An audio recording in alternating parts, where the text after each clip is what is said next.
प्यारे बच्चों, अगर आप 10वीं क्लास में हैं और 10th का बोर्ड के एग्जाम आप देने वाले हैं 2023 में, तो आप इस वीडियो को जरूर देखिएगा, क्योंकि यहां से इस चैप्टर से आपके बोर्ड के एग्जाम में बार बार पूछे जाते हैं। तो चलिए देखते हैं यहाँ पे आपका जो मैंने चैप्टर लिया है, ये चैप्टर लिया है अर्थशास्त्र का पार्ट 4, जो चैप्टर का नाम है वैश्वीकरण और भारतीय अर्थव्यवस्था। यहां से आपके क्वेश्चंस पूछते हैं। तो सबसे पहले हम ये देखते हैं कि वैश्वीकरण का मतलब क्या होता है। तो देखिए, वैश्वीकरण का अर्थ होता है कि जो अपने देश की अर्थव्यवस्था विश्व की अर्थव्यवस्था के साथ एकीकरण करना, यानी कि एकीकृत करना, उसी को कहते हैं वैश्वीकरण। ठीक है, यानी कि आपके देश जैसे हमारे भारत के जो अर्थव्यवस्था है, उसकी अर्थव्यवस्था और जो विश्व की अर्थव्यवस्था है, उन दोनों को मिला देने को ही कहते हैं वैश्वीकरण।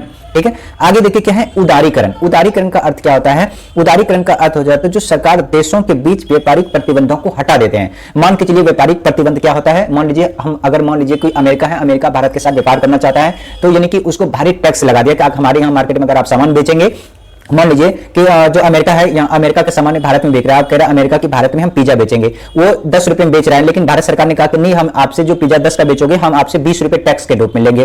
तो वो क्या होगा, महंगा पड़ जाएगा। इसके कारण क्या होगा कि व्यापार में प्रतिबंध हो जाएगा। तो उस चीज को, प्रतिबंध को हटा देने की प्रक्रिया को क्या कहते हैं? उदारीकरण कहते हैं। ठीक है, जैसे मान लीजिए जाके या भारत का कोई सामान है, जैसे कपड़ा है, जाके वहां पे बेचेगा, कहां? अमेरिका में बेचेगा। तो भारत का जो 10 रुपए का चीज है वहां 12 रुपए में बेचेगा, लेकिन अमेरिका का 10 रुपए का जो आपके सामान है अमेरिका में ना, हम आपके ऊपर टैक्स लगा देंगे 50 रुपए। तो वो सामान कितने का हो जाएगा? 100 रुपए का हो जाएगा। या तो ये कहेगा कि हम भारतीय कोई कपड़े को हम यहां पे नहीं बेचेंगे। ठीक है, तो इसको कहते हैं प्रतिबंध। तो जो एक देश दूसरे देश की सामानों के ऊपर जो प्रतिबंध लगाते हैं, इसको हटाने की प्रक्रिया को क्या कहते हैं? उदारीकरण कहते हैं।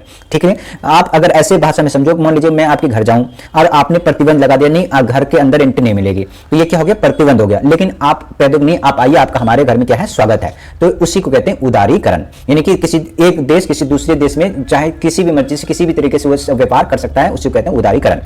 ठीक है, आगे देखिए क्या होता है बहुराष्ट्रीय कंपनियां। बहुराष्ट्रीय कंपनियां क्या होता है? ऐसी कंपनियों को कहते हैं जो दूसरे देशों में व्यापार अपनी शाखाएं स्थापित करते हैं। मान लीजिए कि आप एक है ना, आप जो है छोले भटूरे आप बनाते हैं और आपने एक कंपनी का नाम कर दिया, और वो कंपनी आपने किसी दूसरे शहर में या किसी दूसरे देश में उसकी ब्रांच को खोल रहे हैं, तो उसको कहते हैं बहुराष्ट्रीय कंपनी। यानी कि एक देश की कंपनी जब दूसरे देशों में जाकर अपनी ब्रांच या शाखाएं खोलते हैं, तो उसको क्या कहते हैं? बहुराष्ट्रीय कंपनी। अगला देखिए क्या है कि बहुराष्ट्रीय कंपनी द्वारा उत्पादन या उत्पादन नियंत्रण स्थापित करने की तरीका क्या क्या होता है। देखिए, स्थानीय कंपनियों के साथ संयुक्त रूप से उत्पादन करना, संयुक्त उत्पादन के स्थानीय कंपनियों को अतिरिक्त निवेशकों के धन या उत्पादन की नवीनतम प्रौद्योगिकी प्राप्त करना, यानी कि नए नवीनतम प्रौद्योगिकी भी प्राप्त की जाती है। अस्थानीय कंपनियों को खरीदना और उसके बाद उत्पादन को प्रसार करना, यानी कि जो अस्थानीय उत्पाद है उसको खरीदेगा और फिर मार्केट को बेचेगा। छोटे उत्पादकों को उत्पादन का ऑर्डर देना, छोटे जो उत्पादन है उसको क्या करेगा? ऑर्डर देगा। अस्थानीय कंपनियों के साथ साथ साझेदारी आपूर्ति के स्थानीय कंपनियों को इस्तेमाल करके स्थानीय कंपनियों को से निकट प्रतिस्पर्धा का मतलब होता है कंपटीशन करके अथवा उन्हें खरीद कर बहुराष्ट्रीय कंपनी दूर स्थानों के उत्पादन अपना प्रभाव जमा रही है, जैसे दूर स्थानों पर फैला रही है, उससे उत्पादन में संबंधित हो रहा है। कहने का मतलब है कि आपके यहाँ छोटे खुदरे थोड़ा बहुत सामान आपको खरीद लिया और अपने वहां पे मार्केटों में अधिक मूल्य या उच्च मूल्य पे बेच रहे हैं। अगला दीजिए विदेश व्यापार और बाजारों का एकीकरण। विदेश व्यापार और बाजारों का एकीकरण, जो विदेश व्यापार होता है, एक देश दूसरे देशों के साथ वस्तुओं और सेवाओं का आयात और निर्यात करते हैं। मतलब कि मान लीजिए सेवा और आयात और निर्यात, यानी कि मान लीजिए हम क्या करते हैं, यहां से कोई सामान दूसरे देश भी भेजते हैं बेचने के लिए, और दूसरे देश से हम कोई सामान भी लाते हैं अपने देश में खरीदने के लिए। तो इसी कहते हैं कि विदेश व्यापार, यानी कि हम यहां से, जैसे मान लीजिए कि हम यहां से किसी दूसरे देश में जैसे चावल भेज देते हैं, दवाई भेज देते हैं, ठीक है, और दूसरे देश से हम क्या मंगा लेते हैं? वहां से तेल मंगा लेते हैं, बाकी जैसे जो टेक्नोलॉजी जैसे एसी, फ्रिज, टीवी दूसरे देश से मंगा लेते हैं। तो ये क्या हुआ? विदेशी व्यापार हुआ। ठीक है, वस्तुओं का बाजार से दूसरे बाजार में आवागमन होता है, यानी कि एक जगह से जो चीजें, मान लीजिए हमारे पास क्या था, जैसे कि मोबाइल फोन नहीं था, तो ठीक है, टेक्नोलॉजी नहीं थी, ये हमने दूसरे देशों से मंगा लिया, और जैसे उनके पास क्या था, जैसे गेहूं नहीं था, चावल नहीं था, कपड़े नहीं थे, वो हमने यहाँ से भेज दिया, जैसे मसाले वगैरह।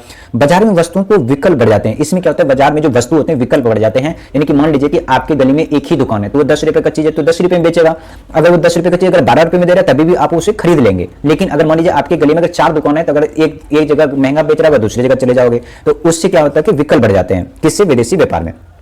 दो देशों के उत्पादक एक दूसरे के दूर होकर भी एक दूसरे प्रतिस्पर्धा करते हैं, यानी कि दो देशों के उत्पादक एक दूसरे से दूर होकर, यानी कि थोड़ा दूर हो गए, और दोनों में क्या करते हैं? कंपटीशन करते हैं। इस प्रकार व्यापार विभिन्न देशों को बाजारों को जोड़ने या एकीकरण में सहायक होता है। ठीक है, समझ गए ये चीजें।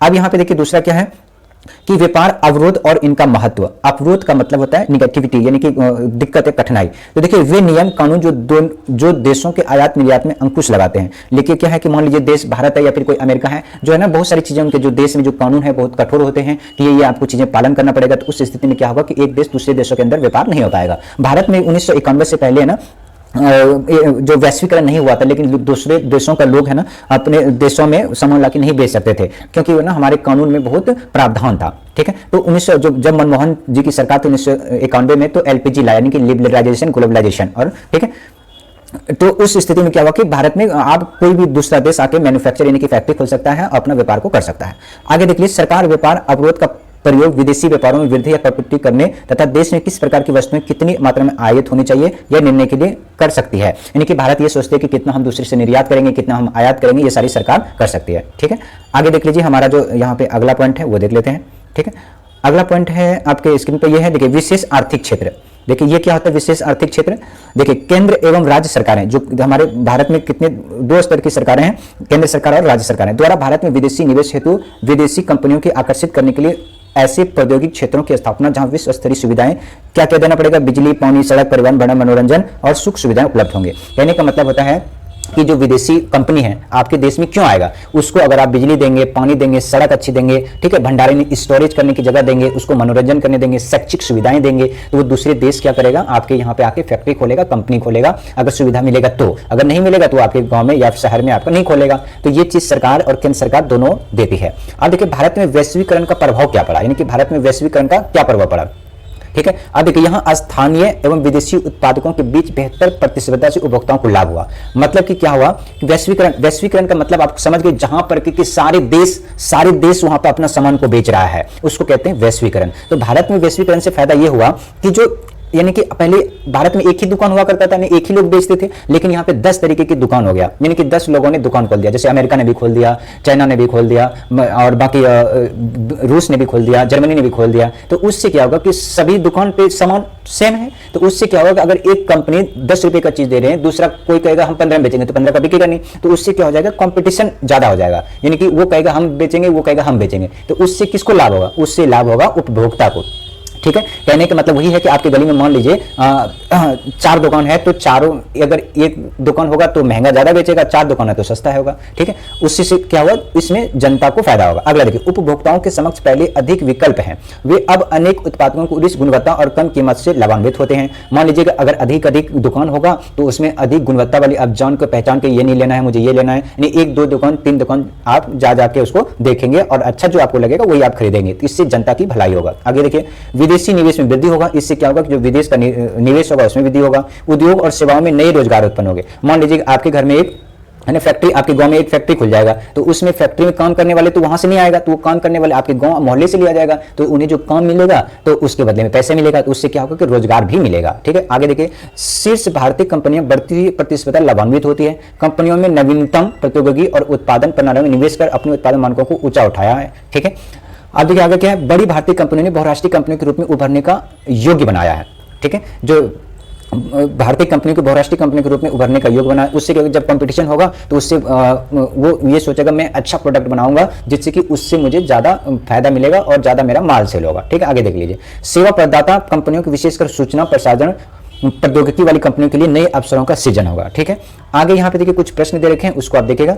यहाँ पे देखिए क्या क्या प्रश्न है, कह रहे कि दूसरे देशों में बहुराष्ट्रीय कंपनी किस प्रकार उत्पादन या उत्पादन पर नियंत्रण स्थापित करती है। यानी कि देखिए दूसरे देशों में देखिए वहां पे ऑलरेडी माल सेल हो रहा है, तो ये क्या करेगा, नए नए स्कीम ला देंगे या फिर उसकी जो प्रोडक्ट बनाएगा उससे गुणवत्ता ज्यादा दे देगा, तो इस तरह से वो नियंत्रण स्थापित कर लेगा। ठीक है, विदेश व्यापार क्या है, विभिन्न देशों के बाजार में एकीकरण में यह किस प्रकार मदद करता है। तो देखो आपको मैंने बताया विदेश व्यापार का मतलब होता है कि आप पूरे विश्व में, जैसे कि आप वहां पे देख पा रहे हो, कहां पे आप जैसे कि किसी बाजार के देखते हैं जो साप्ताहिक बाजार होगा, जैसे वीर बाजार, मंगल बाजार, शनि बाजार। ठीक है, ये जो साप्ताहिक बाजार है उस बाजारों में सब कोई जाता है, तो वहां पे कंपटीशन ज्यादा हो जाता है। कंपटीशन ज्यादा हो जाता है तो वहां पे माल क्या करते हैं, वो सस्ते बेचते हैं, जबकि आप दुकान पे खरीदोगे तो ज्यादा महंगे मिलेंगे, जब आप साप्ताहिक बाजार में चले जाओगे तो वहां पे सस्ता मिलेगा, क्योंकि उन्हें पता है कि मैं नहीं दूंगा तो वो दूसरे के पास चले जाएंगे। ठीक है, आगे देखिए, व्यापार अवरोधक क्या है। व्यापार अवरोधक आपको मैंने बताया कि व्यापार अवरोधक का मतलब है जैसे वहां पे जो वहां की जो सरकारें हैं वो कड़ा कानून लगा देगा। ठीक है, कि आप इस पे प्रतिबंध है, ये नहीं करो, ये नहीं करो, कानून से वो व्यापार में अवरोध होगा। यानी कि आगे देखिए विशेष आर्थिक क्षेत्र क्या है, तो देखिए अगर किसी भी कंपनी को या किसी भी फैक्ट्री को विशेष आर्थिक क्षेत्र होता है कि वहां पे आप बिजली पानी सड़क सुविधा अगर देंगे तो वो क्या करेगा, सस्टेनेबल करेगा, वहां पे वो सस्टेन हो जाएगा। आगे देखिए भारत पर वैश्वीकरण का क्या प्रभाव पड़ा, देखिए भारत पर वैश्वीकरण का बहुत प्रभाव पड़ा। क्यों हुआ कि यहाँ पे एक देश दूसरे देश का माल यहाँ बिका, इसके अलावा क्या हुआ कि कंपटीशन में प्रतिस्पर्धा बढ़ा और जो अमूमन है लोगों को फायदा मिला, यानी कि कंज्यूमर जो उपभोक्ता है उनको बहुत ज्यादा फायदा मिला। आगे देखिए प्रश्न यह है कि भारतीय राष्ट्रीय कंपनी वो कंपनियां होती है जो दूसरों देशों में व्यापार के लिए अपनी शाखाएं स्थापित करती है। इस प्रकार साधारण भाषा में वैश्वीकरण का अर्थ अर्थव्यवस्था विश्व अर्थन में समझ जैसे पैदा करना होता है। मतलब वैश्वीकरण का मतलब आपको मैं सिंपल सी भाषा में यही बताया कि मान लीजिए एक साप्ताहिक बाजार का मतलब होता है कि जहां पर हर कोई दुकानदार आके अपना सामान को बेच सकता है बिना किसी रोक टोक के, ठीक है। और अगर मान लीजिए वैश्वीकरण नहीं होगा तो आप मान लीजिए पूरी बाजार है और एक ही दुकान है, तो वो क्या होगा, वैश्वीकरण नहीं हुआ, ठीक है, जहां पे एक ही बेचने वाला है, समझ गए ना। ठीक है, जैसे आप देख पा रहे हैं कि वो ऐसे स्थानों पर अपने उत्पाद या केंद्र स्थापित करते हैं जो कि बिल्कुल निकट होता है, जो बाजार के निकट होता है, ठीक है। मतलब कि वहां पर वो बाजार, मतलब कि कह कि वहां पर वो उत्पादन केंद्र स्थापित करते हैं, कहां पर, जो कि बाजार के बिल्कुल निकट होता है, ताकि माल बेचने में क्या हो, आसानी हो। मान लीजिए कि बाजार आप ना एक मैन्युफैक्चरिंग यूनिट खोल दिया अपने गांव में जहां पे कोई आदमी नहीं रहता है और आप बेच रहे हो 100 किलोमीटर दूरी पे, तो उससे क्या लेबर कॉस्ट ज्यादा आएगा और फिर आपको सामान भी नहीं बिकेगा। तो मतलब इस स्थिति में क्या करते हैं कि जहां पर मार्केट होगा उसी के आसपास में वो मैन्युफैक्चरिंग यूनिट खोलते हैं, ठीक है। आगे देख लीजिए कुछ पॉइंट और है, उसको हम देख लेते हैं, ठीक है। आगे देखिए यहाँ पे क्या है कि, ठीक है, कई बार बहुराष्ट्रीय कंपनियां स्थानीय कंपनियों से मिलकर काम शुरू कर देती है। देखिए कई बार ऐसे होते हैं कि मान लीजिए कि ये कंपनी है, ये सारी कंपनी क्या हुआ, मिल गया, यानी कि ये सारी कंपनी मिल गया, यानी कि यहाँ पे ये मिल गया, ठीक है। ये सारी कंपनी मिलकर और वहां पे वो मैन्युफैक्चरिंग यूनिट करने लगा, यानी कि बनाने लगा, क्योंकि उसके बाद देखिए क्या होता है, जो स्थानीय लोग होते हैं उनको ज्यादा समझ होता है कि क्या माल बिकना है, क्या माल नहीं बिकना है, ठीक है। तो ये भी क्या हो जाता है, फायदा हो जाता है। आगे देख लीजिए कई बार बहुराष्ट्रीय कंपनी किसी भी वस्तु के निर्माण में काम आने वाली विभिन्न जैसे वस्तु कल पूर्जा स्थानीय इकाइयों से ही तैयार करवा लेते हैं, यदि जैसे छोटे छोटे होते हैं जोड़कर मोटर कार आदि करने का स्वयं भी संभाल लेते हैं। उससे क्या होता है कि लागत भी कम आता है, ठीक है। ये सारे विदेशी व्यापार जिसमें कि देश से दूसरे देश के साथ व्यापार करता है, इस बात पे कोई भी शक नहीं है कि विदेशी व्यापार अंतर्राष्ट्रीय व्यापार विदेशों के, ठीक है, बाजारों के एकीकरण में बड़ी मदद करता है, ठीक है, समझ गए ये सारी चीजें। आगे देखिए क्या पॉइंट है, आगे यहाँ पे देखिए ये सारे पॉइंट वही है, जैसे कि इसकी प्रतिस्पर्धा के कारण भारतीय उत्पादक अपने मॉल में सुधार करने की प्रयत्न करेंगे ताकि उनका माल विदेशों में कपड़ा बेचेंगे। मान लीजिए क्या है कि अगर ये भारत में कपड़ा बना रहा है, यहाँ पे ये भारत है और इसमें कपड़ा बना रहा है, तो ये क्या करेगा कि ये कपड़ा अच्छा तरीके से बनाएगा, जो कि अपना माल कहाँ पे, विदेश में भी बेचेगा। कहाँ बेचेगा, विदेशों में बेचेगा। और अगर मान लीजिए अच्छा माल नहीं होगा तो विदेशों में नहीं बेचेगा, समझ रहे। तो इससे क्या होता है कि वैश्वीकरण से फायदा होता है कि वहां पे हर कोई व्यक्ति माल को बेचता है। कई बार बहुराष्ट्र, आप देखिए कई बार ये सारे हो गए विदेशी व्यापार जिसमें कि देश दूसरे देश के साथ व्यापार करता है। कोई भी शक नहीं है कि विदेशी व्यापार में अंतर्राष्ट्रीय व्यापार विभिन्न देशों के बाजार में एकीकरण बड़ी मदद करता है। मतलब ये है कि यहाँ पे एक पूरा विश्व है और यहाँ पे देखिए जैसे भारत ने भी बाजार मार्केट खोल लिया, चाइना ने भी खोल लिया, ठीक है, यूक्रेन ने भी, अमेरिका ने भी, ब्राजील ने भी, ठीक है। उसके बाद जितने भी देश हैं, ये सारे देश हैं, ये सब यहाँ पे माल खरीद रहा है। खरीदने वाला जो खरीदने वाला है कौन है, ये भी खरीदेगा, ये भी खरीदेगा, ये भी खरीदेगा, यानी कि सारे कस्टमर यहाँ पे जा रहे हैं। तो उसके पास क्या है, विकल्प है। तो इससे क्या होगा, कस्टमर को फायदा है। इस दुकान पे अगर सही नहीं माल मिलेगा तो ये दुकान चला जाएगा, इस पे नहीं मिलेगा तो इस पे चला जाएगा, ठीक है। जहां पे उसको फायदा मिलेगा वहां वो चला जाएगा। तो इसी को कहते हैं कि जो विश्व के अंदर सभी बाजार, यानी कि पूरा विश्व हो गया और यहाँ पे सारे अपना काम कर रहे हैं, तो उसी को कहते हैं वैश्वीकरण, ठीक है। आगे देख लीजिए यहाँ पर कुछ बातें हैं। अब देखिए अभी मैंने जैसे आपको बताया था कि भारत में ग्लोबलाइजेशन वैश्वीकरण कब स्टार्ट हुआ था, तो ये हुआ था कब, 1991 में, जब उस समय मनमोहन जी की सरकार थे। यानी कि बहुत सारे इसने क्या था, बहुत सारे प्रतिबंध लगा दिए थे, तो वो प्रतिबंध को खत्म कर दिया था। कौन खत्म किया था, भारत में जो मनमोहन जी की सरकार थी, ठीक है। यहाँ पे देखिए बातों को ध्यान में रखते हुए भारतीय सरकार ने 1991 से धीरे धीरे आयात पर लगे बहुत सी प्रतिबंधों को क्या करा, हटा दिया। यानी कि जितना भी प्रतिबंध थे उनको हटा दिया। इससे क्या होगा, लगभग भारत में अनेक अंतर्राष्ट्रीय कंपनी ने अपना निवेश करना शुरू कर दिया। भारतीय खरीदारों को भी विभिन्न प्रकार के सामान आसानी से और सस्ते दामों में मिलने लगा। मतलब यह है कि अगर प्रतिबंध को हटा दिया तो जो विदेशों के जो माल थे वो भारत में आने लगा और जिससे क्या होगा, मैन्युफैक्चरिंग ज्यादा बढ़ने लगा। अब देखिए विशेष आर्थिक क्षेत्र ऐसे क्षेत्र हैं जहां के विश्व स्तरीय सुविधाएं जैसे बिजली पानी सड़क मनोरंजन आदि शैक्षिक सुविधाओं की व्यवस्था की जाती है।